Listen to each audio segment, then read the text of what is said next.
Hi friends, welcome to my channel. Friends, ఈరోజు నేనైతే కాకరకాయ కర్రీని అయితే ప్రిపేర్ చేసుకుంటున్నాను. దానికోసం ముందుగా అయితే కాకరకాయలని పీల్ చేసేసుకొని పైన సన్నగా ముక్కలు అయితే కట్ చేసుకొని ఒక బౌల్లోకి తీసుకొని దాంట్లో కొంచెం సాల్ట్, కొంచెం చింతపండు, వాటర్ వేసుకొని అయితే ఉడకపెట్టుకుంటున్నాను. ఆ తర్వాత మనం చింతపండు వేసుకున్నాం కదా, తొక్కులని తీసేసుకొని ఇంకా ఈ కాకరకాయ ముక్కలను అయితే గట్టిగా పిండేసుకోవాలి. స్టవ్ మీద ఒక కడాయి పెట్టుకుని దాంట్లో కూరకు సరిపడా ఆయిల్ అయితే యాడ్ చేసుకోవాలి.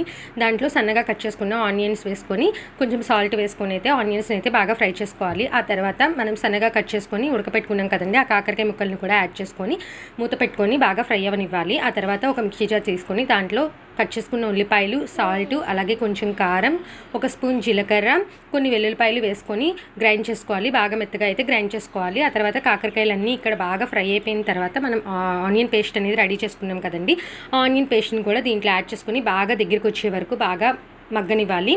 ఇలా బాగా కర్రీ అనేది బాగా దగ్గరికి వచ్చేస్తే కర్రీ అనేది రెడీ.